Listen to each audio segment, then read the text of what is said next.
वाराणसी में कांग्रेस के पूर्व सांसद अब भाजपा में शामिल हो चुके राजेश मिश्रा ने कांग्रेस और अजय राय पर बड़ा हमला करते हुए कहा कि अजय राय की जमानत जब्त होगी और कांग्रेस ने मेरा अपमान किया है।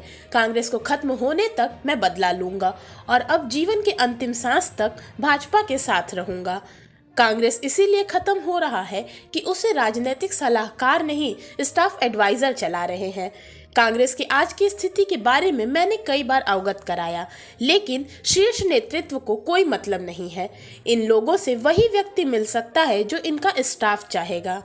3 बार जमानत जब्त हो चुकी है। जिस व्यक्ति की 3 बार चुनाव लड़के जमानत जब्त हो चुकी हो और आज कांग्रेस पूरी बिखर गई है। बनारस में 70% कार्यकर्ताओं ने कांग्रेस छोड़ दिया है, तो अब क्या लड़ेंगे वो सामने आ जाएगा।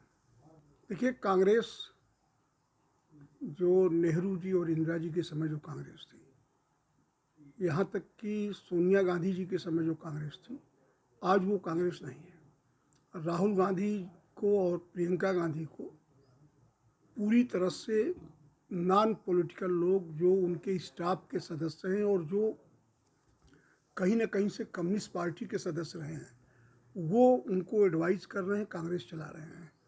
वो कम्युनिस्ट पार्टी जो पूरे देश से ख़त्म हो गई और आज वही लोग कांग्रेस चला रहे हैं, इसलिए कांग्रेस ख़त्म हो रही है। नेता को अपने विवेक से निर्णय लेना चाहिए। नेता के सलाहकार राजनीतिक व्यक्ति हो सकते हैं, लेकिन उसका स्टाफ नहीं हो सकता, और यहाँ स्टाफ ही एडवाइस कर रहा है दोनों लोगों को। अब तो हालात ये हो गए हैं पिछले साल 2 सालों से कि जो उनका स्टाफ है वो जिसको चाहेगा वो मिल पाएगा, वरना दूसरा कोई मिल ही नहीं सकता। तो अब वो जो एक पहले था कि जब चाहते थे मुलाकात हो जाती थी, बात हो जाती थी, पिछले 1.5-2 सालों से वो भी परंपरा समाप्त हुई है कांग्रेस में।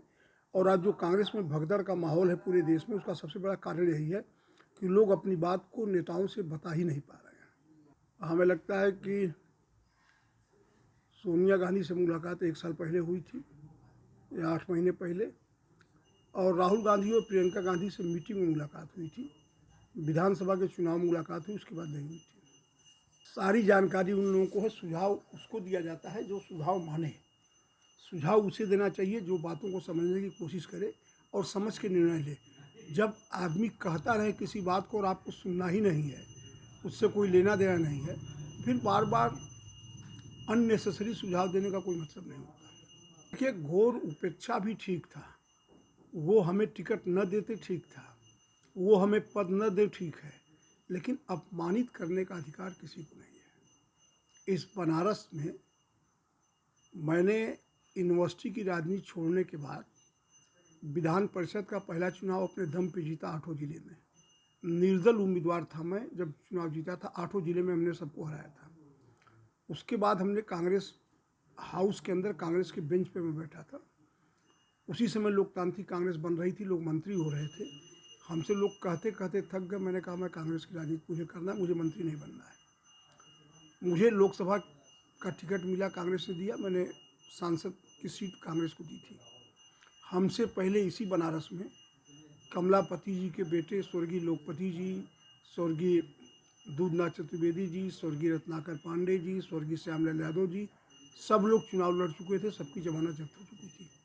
उसके बाद मैं चुनाव जीता हूँ, और उस समय भी कांग्रेस का संगठन हमारे खिलाफ में ही था, कांग्रेस के नाम पे वोट नहीं था।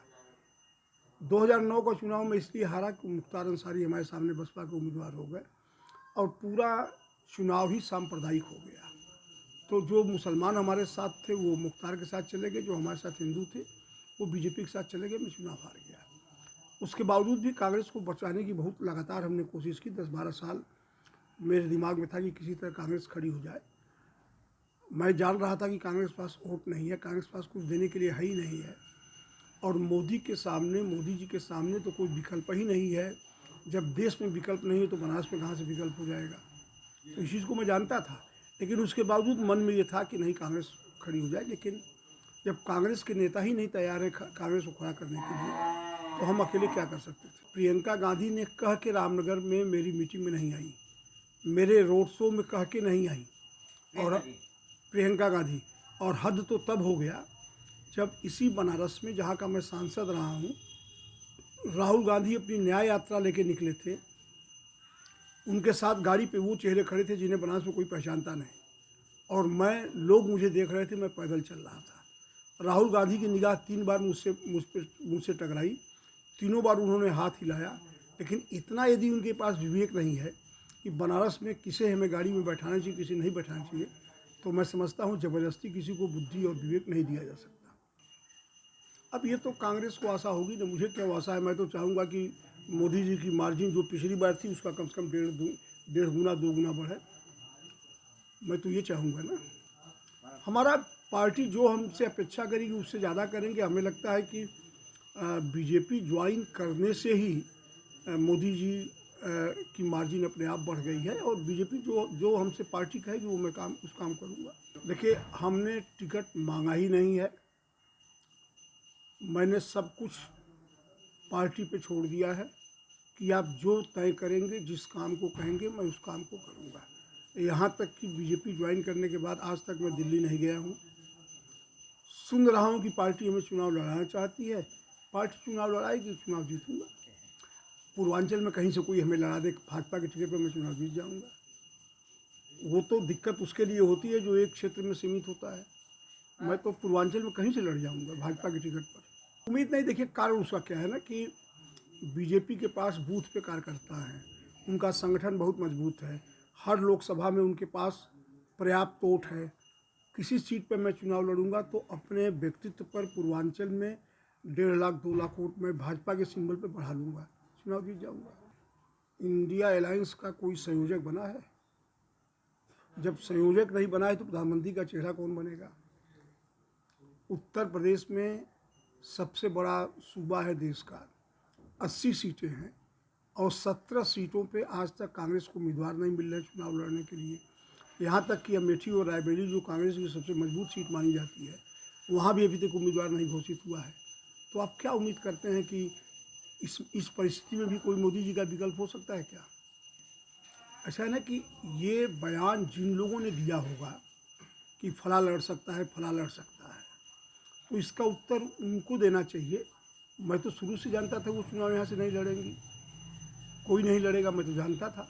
लेकिन जिन लोगों ने बयान दिए इस तरह के उजूल फजूल, अब आज की तारीख में उनको इसका उत्तर देना चाहिए कि चुनाव क्यों नहीं लड़ रही। देखिए, ऐसा है ना कि मैं और नेता जैसे दल बदल करते हैं, मैं उस तरह का व्यक्ति नहीं हूँ। यदि मैं किसी लाभ या स्वार्थ के लिए दल बदल करना होता तो 2014 से मेरे ऊपर बहुत कोशिश की गई थी। मैं लगातार एमपी रहता, लगातार मंत्री रहता, और मैं जानता था कांग्रेस में कुछ नहीं। ऐसा नहीं कि मैं नहीं समझ रहा हूँ, लेकिन उसके बावजूद मैं ये अपने ऊपर लेबल नहीं लगाना चाहता कि मैं दल बदलने वाला व्यक्ति हूँ। मैं स्वाभिमानी जरूर हूँ, और मेरे स्वाभिमान को आँच आएगी। जो मेरे स्वाभिमान को धक्का देगा, मैं उसका बदला लूँगा। मुझे कांग्रेस में अपमानित किया गया है। मैं ये मानता हूँ कि मेरे राजनीतिक जीवन की 2 पालियाँ हैं। मैंने राजनीति की शुरुआत कांग्रेस से की थी, और ख़त्म अब भारतीय जनता पार्टी, अंतिम सांस तक भारतीय जनता पार्टी में होगा। इसको हरा के कांग्रेस को ख़त्म करके राजनीति में बदला यही ना होता है। हराऊंगा, कोशिश करूंगा कि बनारस में कांग्रेस बहुत बुरी तरह हारे।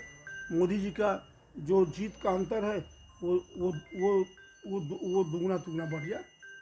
क्यों नहीं ख़त्म करेंगे? देश ख़त्म करना चाहता है तो मैं क्यों नहीं चाहूँगा? जब कांग्रेस का शीर्ष नेतृत्व ही कांग्रेस को ख़त्म करने के लिए तैयार है, तो मैं क्यों नहीं तैयार हूँगा?